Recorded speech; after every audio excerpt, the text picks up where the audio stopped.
या देवी सर्वभूतेषु शक्तिरूपेण संस्थिता नमस्तस्यै नमस्तस्यै नमस्तस्यै नमो नमः। शक्ति उपासना का पर्व नवरात्रि आरंभ हो चुका है और ऐसे में नवरात्र का 7वां दिन यानी कि मां कालरात्रि की पूजा। तो नमस्कार, स्वागत है आपका फर्स्ट इंडिया की इस खास पेशकश में। मां कालरात्रि की पूजा कैसे की जाती है, कैसे उन्हें प्रसन्न किया जाता है, और ये बताने के लिए हमारे साथ स्टूडियो में मौजूद हैं विख्यात ज्योतिषाचार्य अनुभव शर्मा जी।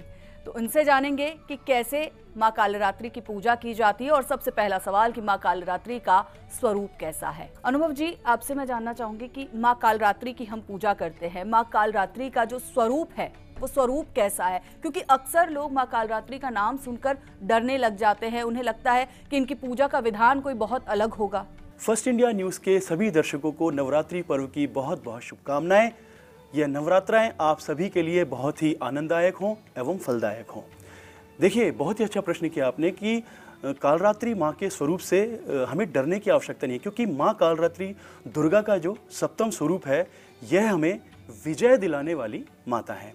यह हमारे सभी कष्टों को दूर करने वाली माता है और यह दुर्गा का शक्ति का 7वां स्वरूप कालरात्रि माता है, जिनका रंग एवं स्वरूप अंधकार की तरह काला है। उनके नाम से ही जाहिर है कि इनका रूप अत्यधिक डरावना है और भयानक भी है। गले में विद्युत की तरह चमकने वाली इनकी माला है। अंधकार में स्थितियों का विनाश करने वाली इनके पास में शक्तियां हैं और काल से भी इनके पास रक्षा करने की शक्ति है।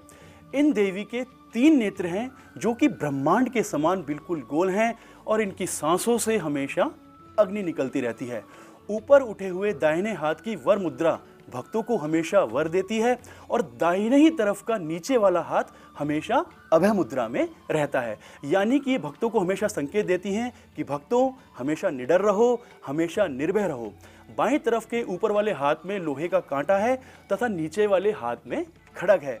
इनका रूप भले ही भयंकर है, लेकिन ये सदैव फल शुभ देने वाली हैं, इसलिए इन्हें शुभंकरी माता भी कहते हैं। इसलिए इनसे भक्तों को कभी भी डरने की या भयभीत होने की कोई आवश्यकता नहीं है और कालरात्रि की उपासना से ब्रह्मांड की सभी सिद्धियों के दरवाजे भक्तों के लिए खुल जाते हैं और तमाम असुरी शक्तियां उनके नाम से ही भयभीत हो जाती हैं और दूर भागने लगती हैं। तो आपने बताया कि मां कालरात्रि का स्वरूप कैसा है। अब ऐसे में अक्सर एक सवाल लोगों के मन में आता है कि जब मां कालरात्रि की पूजा की जाए तो कौन से रंग के कपड़े पहने जाएं, उन्हें किन वस्तुओं का भोग लगाया जाए?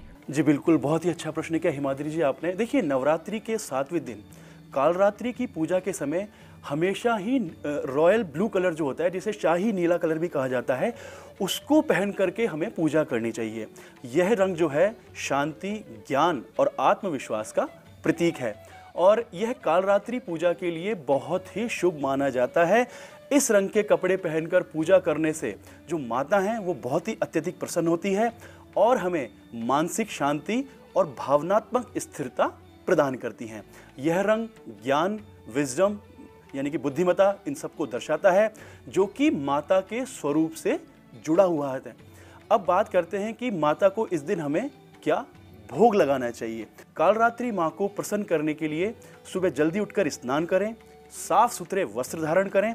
इसके बाद माँ कालरात्रि के सामने दीपक जला करके अक्षत, रोली, फल, फूल आदि मंत्रोच्चार अर्पित करके माँ कालरात्रि को लाल पुष्प हमें अर्पित करने चाहिए। और माँ कालरात्रि की पूजा में गुड़हल या गुलाब के फूल भी हम अर्पित कर सकते हैं। इसके बाद माँ को गुड़ या गुड़ से बनी चीज़ों का हम भोग भी लगा सकते हैं। इससे माता अत्यधिक प्रसन्न होती है। इसमें आप गुड़ का हलवा भी बना सकते हैं या गुड़ से निर्मित कोई भी अगर चीज़ हो, जैसे गुड़ की खीर भी आप बना सकते हैं, या जो मूंगफली और चिक्की आती है उसका भी भोग आप इनको माता को लगा सकते हैं, या माँ कालरात्रि को आप शहद का भोग भी लगा सकते हैं, क्योंकि शहद का जो भोग है वह भी माता को बहुत ही अत्यंत प्रिय है। और इसके साथ में अगर आप ड्राई फ्रूट का भोग भी अगर माता को लगाते हैं तो यह भी माता को बहुत ही अत्यधिक प्रिय है। तो ये तो बात हुई पंडित जी भोग की, और बहुत अच्छा आपने बताया, क्योंकि ये सभी वो सामग्री होती हैं जो घर में बहुत आसानी से मिल जाती है, और भोग लगाने के लिए इससे उत्तम चीज़ें और क्या हो सकती है। जैसे कि आपने बताया गुड़ का भोग उन्हें लगाया जा सकता है, तो गुड़ एक ऐसी सामग्री है जो हर घर में होता है, चाहे अमीर हो गरीब हो कोई भी व्यक्ति हो, वो गुड़ का भोग बेहद ही आसानी से माता को लगाकर प्रसन्न कर सकता है। साथ ही साथ पंडित जी एक सवाल मेरा ये था कि जब हम कालरात्रि की पूजा करते हैं, जब हम महाकाली की बात करते हैं, तो उनकी पूजा दो तरह से होती है। साधक जो है दो तरह से पूजा करता है, जिसमें एक पूजा होती है जो कि तामसिक पूजा कहलाती है, और दूसरी जो होती है वो सात्विक पूजा कहलाती है। इस पूजा में क्या अंतर है और किस तरह से इन्हें किया जाता है? कालरात्रि की जो पूजा है, इससे ब्रह्मांड की जितनी भी सिद्धियां हैं उनके दरवाजे जो खुल जाते हैं। तो कालरात्रि का जिस प्रकार से स्वरूप है, तो उस प्रकार का स्वरूप ऐसा है कि असुरी शक्तियों को खत्म करना।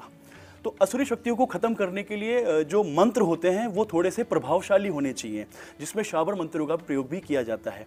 तो अक्सर ये जो पूजा होती है वह रात्रि के समय पे होती है, और जो साधक जब जो ऐसे उसमें हैं जो दूसरों की मदद करते हैं, या दूसरों के जैसे किसी की बीमारी हम हटा रहे हैं, या किसी प्रकार के ऊपर से भूत प्रेत का साया हम हटा रहे हैं, तो उसके लिए जो हमारी एनर्जी है वो बहुत ही ज़्यादा हाई होनी चाहिए। तो उसके लिए जो साधक इसकी पूजा करते हैं वो शाबर मंत्रों से करते हैं, और उसके लिए जो समय निश्चित है वह निशिकाल में, यानी कि रात्रि के समय पे जो मुहूर्त होता है उसमें वो पूजा करते हैं। और जो सात्विक पूजा है जिसके बारे में मैंने आपको बताया, वो हर प्रकार के साधक कर सकते हैं। उसमें हम मुहूर्त देख करके सुबह के समय पे जो हम नवरात्रि की पूजा करते हैं उसमें हम उसी प्रकार से कर सकते हैं। बिल्कुल। और पंडित जी ये तो हो गई पूजा की विधि की, तामसिक पूजा और सात्विक पूजा में क्या अंतर है, किस तरह से इस पूजा को किया जाता है। और एक मेरा सवाल यह है कि कोई भी व्यक्ति जो माँ काली की पूजा करता है, ऐसा कौन सा मंत्र है जिसका उसे जाप करना चाहिए और किस तरह से जाप करना चाहिए ताकि उस मंत्र का फल भी उसे मिले और माँ काली उसे रौद्र रूप में दर्शन न देकर एक माँ के रूप में दर्शन दें? जी बिल्कुल। देखिए, जो माँ कालरात्रि के जो मंत्र हैं वो बहुत सारे मंत्र हैं, जैसे ओम देवी कालरात्रि नमः, या फिर या देवी सर्वभूतेषु कालरात्रि रूपेण संस्थिता नमस्तस्यै नमस्तस्यै नमस्तस्यै नमो नमः। और एक मंत्र और है ओम एम ह्रीम क्लीम चामुंडाय विच्चे। ये जो मंत्र हैं ये बहुत ही सात्विक मंत्र हैं। अगर इन मंत्रों का अगर आप एक जिसको संकल्प लेकर के अगर आप इसकी पूजा करते हैं, जैसे आपने संकल्प ले लिया कि हमें पूर्ण नवरात्रि में इस मंत्र की 108 की माला अगर हम 11 माला करते हैं या 21 माला, मैं प्रतिदिन की बात कर रहा हूँ, प्रतिदिन 108 की हम 11 माला करते हैं या 21 माला करते हैं, तो यकीन मान के चलिए जो भी आपकी मनोकामनाएं हैं या जो भी आप मन से चाहते हैं तो वो आपको जरूर मिलता है। और अगर आपने एक बात कही कि माता किस रूप में दर्शन दे, देखिए उनका नाम ही माता है। तो ब्रह्मांड में जितनी भी निहित शक्ति है, जितने भी जीव जंतु हैं, जितनी भी हैं, उनके लिए सब माता ही सर्वोपरि है। हम सब उनकी संतान हैं। तो जो जिसके कर्म अच्छे हैं, जिसका मन बहुत अच्छा है, उसको माता हमेशा अपने मतलब माता के रूप में ही दर्शन देती है, उसको अपना पुत्र ही समझती है। तो आप जब माता की पूजा कर रहे हैं तो पूर्ण सात्विक रहें। नवरात्राओं में आप पूर्ण तरीके से सात्विक रहें। शारीरिक रूप से सात्विक नहीं रहना है, आपको अपने मन से भी सात्विक रहना है। अगर आप पूर्ण नवरात्राओं में पूर्ण सात्विक रह करके माता की पूजा करते हैं, कोई भी अनैतिक कार्य नहीं करते हैं, मानसिक रूप से भी बिल्कुल सात्विक रहते हैं, तो ये मान के चलिए पूरे 9 दिनों में माता आपको माता के रूप में ही दर्शन देगी और आपकी जो भी मनोकामना है उसको पूर्ण करेगी और हम सभी को ज्ञान, सौभाग्य और सुरक्षा हमेशा प्रदान करेंगी। दर्शकों ने भी ये जान लिया होगा कि किस तरह से माता की पूजा की जाती है, किस तरह से उन्हें माँ रूप में प्राप्त किया जा सकता है, शांत रूप में प्राप्त किया जा सकता है। और पंडित जी यहाँ पर मेरा एक छोटा सा सवाल था कि अक्सर जब हम माँ कालरात्रि की पूजा करते हैं तो उसमें ऐसा माना जाता है कि 10 जो महाविद्याएं हैं वो माँ काली में समाहित है, क्योंकि काल से भी परे उन्हें माना जाता है। तो क्या जब हम माँ काली की पूजा करते हैं तो क्या उसी में वो 10 महाविद्याओं की पूजा भी निहित होती है? जी बिल्कुल, जैसा मैंने आपको पहले भी बताया कि ब्रह्मांड में निहित शक्ति वो माँ ही है। ब्रह्मांड का मतलब संपूर्ण ब्रह्मांड। तो जब हम महाकाली की पूजा करते हैं तो उसमें 10 विद्याएं हमारे उसमें आ जाती हैं, लेकिन इसमें आपको इसमें ये डिपेंड करता है कि आप पूजा किस प्रकार की कर रहे हैं और आपकी उसमें मनोकामनाएं कैसी है। जैसा मैंने पहले ही बताया कि अगर आप इसको सात्विक रूप से कर रहे हैं तो उसमें उसकी क्या प्रोसेस है, और अगर इसमें आप उसको अलग तरीके से कर रहे हैं तो उसमें भी उसका विधान है।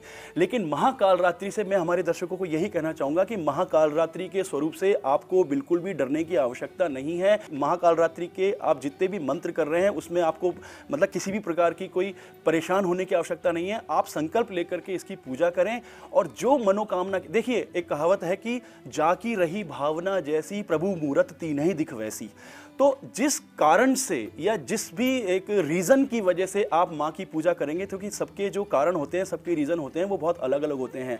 किसी को फाइनेंशियल प्रॉब्लम होती है, जो स्टूडेंट होगा उसको अपनी पढ़ाई की प्रॉब्लम होगी, या कोई बेरोजगार व्यक्ति होगा उसको अपनी नौकरी की चिंता होगी, और जो काफ़ी लंबे समय से बीमार चल रहा है उसको अपनी हेल्थ को लेकर के प्रॉब्लम होगी। तो जो भी आपकी मनोकामनाएं हैं, जैसी भी आपकी मनोकामनाएं हैं, उसको लेकर के आप मंत्रोच्चार करें और संकल्प लेकर के पूजा करें। मैं एक बार चीज़ को दोबारा यहाँ रिपीट कर रहा हूँ कि अगर आप माता की पूजा कर रहे हैं और अगर आप मंत्रोच्चार अगर कर रहे हैं तो आप संकल्प लेकर के करें। अगर आप संकल्प लेकर के करेंगे 11 माला, 21 माला, 108 की, उसको एक निश्चित समय पे अगर आप करेंगे, आप दिन का समय भी ले सकते हैं या रात्रि का समय भी आप ले सकते हैं, और जो भी आपकी मनोकामनाएं हैं उसको ध्यान में रख करके, दिमाग में उसको रख करके, मैनिफेस्ट करके वो आप करिए। मेरी गारंटी है आप सभी को 9 दिन अगर आपने इसको पूर्ण तरीके से अगर कर लिया तो माता आपको आपका फल जो है अवश्य देंगी। बिल्कुल पंडित जी, और पूजा करने की विधि जो आपने बताई, अगर उस विधि से पूजा की जाए तो माता जरूर फल देंगी और सबसे शीघ्र प्रसन्न होने वाली देवी महाकाली मानी जाती है। फिलहाल वक्त एक छोटे से ब्रेक का, कहीं मत जाइएगा, जल्द लौटेंगे। गगन में होती है तेरी जय जयकार मैया, गगन में होती है तेरी जय जयकार मैया। ब्रेक के बाद एक बार फिर से स्वागत है आपका हमारी इस खास पेशकश में, जो कि जुड़ी है नवरात्र से, यानी कि शक्ति और उपासना के पर्व से। ब्रेक से पहले हमने आपको बताया था कि किस तरह से मां काल रात्रि को प्रसन्न किया जा सकता है। स्टूडियो में हमारे साथ लगातार पंडित अनुभव शर्मा बने हुए हैं, उनसे आगे हम जानेंगे कि अब किस तरह से जो है, कई बार पंडित जी एक सवाल होता है लोगों का कि घर में नकारात्मकता बहुत है, घर में नेगेटिविटी फील होती है, घर में रहने का मन नहीं करता है, और ऐसे में एक उपाय उन्हें सोचता है कि माँ काली की पूजा करने से वो नेगेटिविटी दूर हो जाती है, लेकिन किस तरह से वो पूजा की जाए? जी, ये बहुत ही अच्छा प्रश्न किया आपने, क्योंकि आजकल के टाइम पे ना ये प्रॉब्लम जो है वो बहुत नॉर्मल हो चुकी है। क्योंकि देखिए, आपने भी महसूस किया होगा कि लाइफ में ना एनर्जीज़ का बहुत इम्पैक्ट हमारी लाइफ में होता है, और एनर्जीज़ हमेशा 2 प्रकार की होती है, पॉजिटिव एनर्जी और नेगेटिव एनर्जी। तो पॉजिटिव एनर्जी हमेशा अच्छी होती है, लेकिन नेगेटिव एनर्जी जो होती है वो इंसान के दिमाग को ना बहुत ज़्यादा डिस्टर्ब करती है। कई बार हम देखते हैं कि हम या तो नया फ्लैट लेते हैं या नया घर लेते हैं, और मोस्टली हम नवरात्रि में ही उसमें शुभारंभ करते हैं उस चीज़ का, यानी हम शिफ्ट होते हैं उसमें। लेकिन हमें ऐसा लगता है कि जैसे यहाँ की कुछ ऐसी कुछ एनर्जी है जो हमें परेशान कर रही है, या कुछ इस तरह की चीज़ें हैं जो मतलब कुछ अच्छा हमारे साथ हो नहीं रहा या अच्छा हमें फील हो नहीं रहा। तो अगर ऐसे जो हमारे दर्शक हैं, अगर उनको ऐसा लग रहा है कि काफ़ी लंबे समय से वो जिस घर में रह रहे हैं उनको उस घर में अच्छा फील नहीं हो रहा है, या कुछ एनर्जी उनको डिस्टर्ब कर रही है, या इस तरह की चीज़ काफ़ी लंबे समय से अगर वो फेस कर रहे हैं, या वो काफ़ी लंबे समय से उस घर में शिफ्ट होने के बाद जैसे बीमार हो गए हैं, या उनके बहुत से ऐसे कार्य हैं जो रुक गए हैं, वो आगे बढ़ ही नहीं पा रहे हैं, तो इसका मतलब यह है कि 100% उनके घर में जो है वो नेगेटिव एनर्जी का वास है। तो आपको घबराने की बिल्कुल भी आवश्यकता नहीं है। अगर आपको ऐसा लगता है कि अगर आपके घर में नेगेटिविटी है और इस तरह की अगर कोई भी चीज़ है, तो नवरात्रों के फर्स्ट डे से आप 11 पंडितों को बुलाएं और काल रात्रि माँ का या फिर जो भी शैलपुत्री, ब्रह्मचारिणी, चंद्रघंटा, कुष्मांडा, स्कंद माता, काल रात्रि, महागौरी और सिद्धिदात्री, जो नवरात्रों के ये 9 दिन हैं, इसमें नवचंडी का पाठ आप 9 दिन जरूर करवाएं। इसमें 11 पंडित या 21 पंडित आप बिठा सकते हैं इसमें, क्योंकि देखिए, अगर ये चीज़ अगर आप करते हैं उस चीज़ में, और ये आप ये नहीं कि आप बहुत शॉर्ट समय के लिए करवाएं कि 1 दिन में करवा लिया या 2 दिन में करवा लिया, आप कंप्लीट नवरात्रों यानी संपूर्ण नवरात्रों में आप इसका पाठ कराएं, नवचंडी का पाठ कराएं। उससे मैं आपको गारंटी देता हूं कि जो भी नेगेटिविटी या किसी भी प्रकार की नकारात्मकता आपके घर में जिसका वास है, वो आपको पता ही नहीं चलेगा कि आपके घर से कब गायब हो जाएगी, और आपके घर का पूर्ण रूप से शुद्धिकरण हो जाएगा, और उसकी एनर्जी इतनी ज़्यादा पॉजिटिव हो जाएगी कि मतलब दिन रात का अंतर उसमें हो जाएगा। तो अगर आपको महसूस हो रहा है कि काफ़ी लंबे समय से आपके घर में नेगेटिविटी है या आपके घर में कोई भी ऐसी एनर्जी है जिसकी वजह से आपको अच्छा फील अगर नहीं हो रहा है, तो यह कार्य आप इस नवरात्रि में ज़रूर करवाएं और पूर्ण नवरात्राओं के लिए करवाएं। बिल्कुल पंडित जी, आपने यहाँ पर बात की नवचंडी की पाठ की नवचंडी का जो पाठ है वो नवरात्र के 9 दिन करना चाहिए, और ऐसे में दुर्गा सप्तशती की भी हम बात कर लेते हैं। दुर्गा सप्तशती का पाठ किस तरह से करना चाहिए, उसका क्या विधान है, क्योंकि कई लोग 9 दिनों तक जो है दुर्गा सप्तशती का पाठ नवरात्र के समय करते हैं, तो ऐसे में उसको लेकर कुछ नियम कि भाई इन नियमों के अनुरूप पाठ करना चाहिए? जी बिल्कुल, देखिए जैसे नवचंडी के पाठ की विधि है वैसे ही दुर्गा सप्तशती के पाठ की विधि है, लेकिन जो दुर्गा सप्तशती का पाठ है वो हमें बाधाओं से पार करवाता है, हमारे आत्मविश्वास को बढ़ाता है, और जो एक डर जो हमारे मन में किसी ना किसी चीज़ को लेकर के रहता है या किसी प्रकार का कोई मतलब एक झिझक सी रहती है, उस झिझक को पूरी तरीके से दुर्गा सप्तशती का पाठ खोल देता है। अब ये किस तरीके से करना चाहिए, तो मैं जैसा मैंने पहले बताया कि अगर आप इसको कर रहे हैं तो सबसे पहले आप इसके लिए संकल्प लें, क्योंकि संकल्प लेना बहुत ज़रूरी होता है, क्योंकि संकल्प में वो शक्ति होती है कि वो आपको उस चीज़ को करवा ही देती है। अगर आपने किसी चीज़ का संकल्प ले लिया, मानसिक रूप से, शारीरिक रूप से आप उस चीज़ को संकल्प लें, और संकल्प लेने के बाद में आप सुबह जल्दी उठ करके स्नान करके अच्छे कपड़े पहन करके उसके बाद में एक पर्टिकुलर जो टाइम होता है, जैसे लाभ का चौघड़िया आपने देख लिया, शुभ का चौघड़िया आपने देख लिया, या माता का जो एक पूजा का जो समय एक निश्चित होता है, एक हर पूजा का हर 9 दिन के लिए जो होता है, उसमें आपने इसके लिए लिया। इसमें आपको ये सोचने की ज़रूरत नहीं है कि मुझे दिन में ही करना है या मुझे रात में करना है। आप जो समय उसमें उसके हिसाब से हो, चौघड़िया के हिसाब से, वो समय आप ले सकते हैं। लेकिन मैं फिर एक चीज़ बताना चाहूँगा कि इसके लिए आपको शारीरिक रूप से ज़्यादा मानसिक रूप से सात्विक होने की ज़रूरत है, क्योंकि अगर शरीर यहीं है लेकिन अगर आपका दिमाग कहीं और है, उसके बाद अगर आप इस चीज़ को कर रहे हैं तो यह सफल नहीं हो पाएगा। इसलिए पूर्ण कंसंट्रेशन के साथ में और संकल्प लेकर के मानसिक रूप से सात्विक होकर के फिर आप इसको लीजिए, आपका काम 100% होगा। पंडित जी, जैसा कि आपने बताया कि फल कैसे मिल सकता है पूजा का, तो बेहद सरल और छोटे छोटे उपाय जिनके चलते हम पूजा का फल प्राप्त कर सकते हैं। लेकिन आजकल के दौर में समस्याएं बहुत है, और इन समस्याओं की जब हम बात करते हैं तो बात आ जाती है बेरोजगारी की, पढ़ाई में मन ना लगना, किसी की शादी ना होना, कारोबार ठीक से ना चलना, तो कई तरह की ये समस्याएं हैं। और ऐसे में वो कौन से मंत्र हैं जिनका जाप नवरात्र के समय में या नवरात्र के बाद भी अगर किया जाए तो इन समस्याओं से छुटकारा पाया जा सकता है? जी बिल्कुल, ये बहुत ही अच्छा प्रश्न किया। देखिए हमारे देश में ना ये छोटी छोटी प्रॉब्लम जो है वो बहुत आम है, लेकिन ये बहुत ज़्यादा बढ़ती जा रही है। जैसे आपने बात की बेरोज़गारी की, तो बेरोज़गारी की समस्या इस समय बहुत है, क्योंकि अच्छी एजुकेशन लेने के बाद में भी एक अच्छी जॉब की जो है वो आजकल गारंटी नहीं है। जो इसलिए हमारा जो यूथ है और जो हमारे स्टूडेंट, हमारे जो विद्यार्थी हैं, वो इसी चीज़ को लेकर के बहुत ज़्यादा मतलब परेशान रहते हैं कि इतना सब कुछ करने के बाद भी कि मतलब जॉब अच्छी मिलेगी या नहीं मिलेगी। तो मैं हमारे दर्शक में जो हमारे विद्यार्थी वर्ग के जो दर्शक हैं, मैं उनको एक मंत्र बताने जा रहा हूँ। या देवी सर्वभूतेषु विद्यारूपेण संस्थिता नमस्तस्यै नमस्तस्यै नमस्तस्यै नमो नमः। देखिए जितने भी विद्यार्थी हैं जो भी पढ़ रहे हैं, और वो विद्यार्थी भी जो अभी गवर्नमेंट जॉब की तैयारी करने के लिए भी पढ़ रहे हैं, अगर वो इस मंत्र का 108 की अगर एक माला भी अगर दिन के समय पे कर लेंगे तो यह उनके लिए बहुत ही अच्छा रहने वाला है। और जो मतलब अभी 10th क्लास में है या 11th क्लास में है, उनका भी कंसंट्रेशन अगर नहीं बन रहा है, तो मैं उनको सरस्वती का एक मंत्र बताने जा रहा हूँ। अगर वो इस मंत्र का जाप सिर्फ नवरात्रों में ही नहीं, अगर अपने डेली रूटीन लाइफ में भी अगर नहाने के बाद में अगर करते हैं तो वो इनके लिए बहुत ही अच्छा रहने वाला है।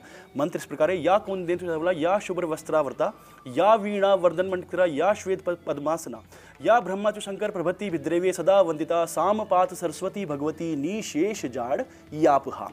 इस मंत्र का जाप अब सरस्वती माता की अगर प्रतिमा के सामने करेंगे तो यह मान के चलिए कि यह आपके लिए बहुत ही शुभ फलदायक रहने वाला है।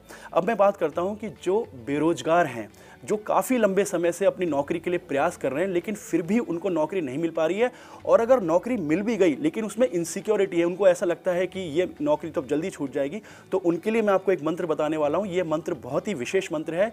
या देवी सर्वभूतेषु लक्ष्मी रूपेण संस्थिताय नमस्तस्यै नमस्तस्यै नमस्तस्यै नमो नमः।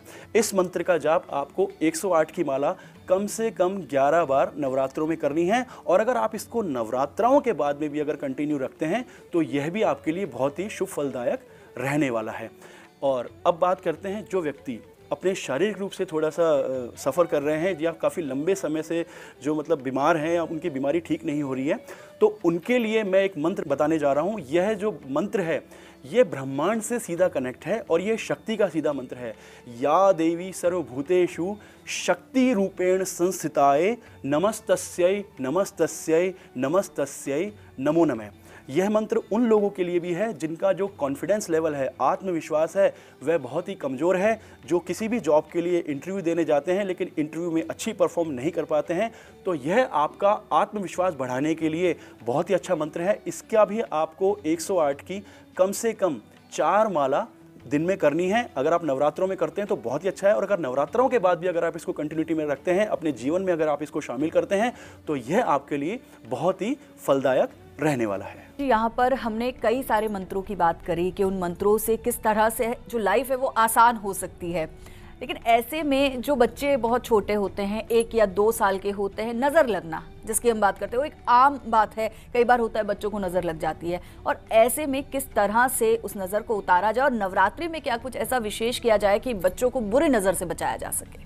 जी बिल्कुल, ये बहुत ही अच्छा प्रश्न है, क्योंकि जो छोटे बच्चे होते हैं वो बहुत ही सेंसिटिव होते हैं और नज़र लगना जो है वो बहुत ही आम बात है। माता पिता की नज़र लग जाती है, किसी की भी नज़र लग जाती है, तो इसमें ऐसी घबराने वाली कोई बात नहीं है। अगर आपके बच्चों को अगर नज़र लग रही है तो मैं आज आपको एक ऐसा उपाय बताने वाला हूँ कि जिससे आपके बच्चे को नज़र तो लगेगी लेकिन बहुत ही जल्दी आपका जो बच्चा है वो उस नज़र से बाहर आ जाएगा। आपको कुछ नहीं करना है, आपको नवरात्रियों के समय संध्या टाइम पे, यानी कि ना पूरा दिन ना पूरी रात, आपको पीली सरसों लेनी है, आपको 7 लौंग लेनी है, आपको भीमसेनी कपूर लेनी है और 1 सूखी हुई लाल मिर्च आपको लेनी है। इन सभी चीज़ों को आपको एक कागज़ में बांध लेना है। उसको आप चाहें तो काले धागे से भी बांध सकते हैं ताकि वो खुले नहीं। इसके बाद में अपने बच्चे के ऊपर से आप उसको 21 बार उसार करके ओम एम ह्रीम क्लीम चामुंडाय विच्चय, ओम एम ह्रीम क्लीम चामुंडाय विच्चय, 21 बार इस मंत्र का जाप करके 21 बार इसको उसार लें और अपने घर की जो साउथ वेस्ट आपका कॉर्नर है, दक्षिण पश्चिम वाला, वहाँ ले जा करके आप उसको जला देवें। आपके बच्चे की कैसी भी नज़र हो, किसी भी प्रकार की नज़र हो, वो उतर जाएगी। और जब भी अगर आपको ऐसा लगे इस प्रकार की, लेकिन यह उपाय आपको सिर्फ संध्या के बाद ही करना है, मतलब दिन में नहीं करना है, रात में ये ज़्यादा पावरफुल हो जाता है।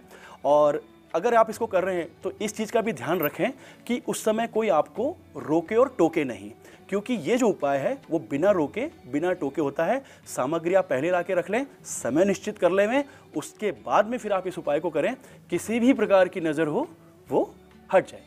तो पंडित जी, इन छोटे छोटे उपायों से जो है कई बड़ी बड़ी समस्याओं का समाधान हो जाएगा। बहुत बहुत शुक्रिया पंडित अनुभव शर्मा का, आप हमारे साथ स्टूडियो में आए और आपने बताया कि कौन से वो मंत्र हैं, कौन सी वो विधियां हैं जिनसे माँ कालरात्रि की पूजा कर उन्हें प्रसन्न किया जा सकता है। बहुत बहुत धन्यवाद आपका। बहुत बहुत धन्यवाद हिमाद्री जी, आपका भी, और हमारे सभी फर्स्ट इंडिया न्यूज़ के दर्शकों को नवरात्रि पर्व की बहुत बहुत शुभकामनाएं। यह नवरात्राएं आपके जीवन में मंगल लाएं और आप सभी के लिए बहुत ही शुभदायक हों। सर्व मंगल मांगल्ये शिवे सर्वार्थ साधिके शरण्ये त्र्यंबके गौरी नारायणी नमोस्तुते। और इसी तरह सभी के कल्याण के साथ हमारे इस खास कार्यक्रम में फिलहाल इतना ही। बने रहिए फर्स्ट इंडिया न्यूज़ के साथ। नमस्कार।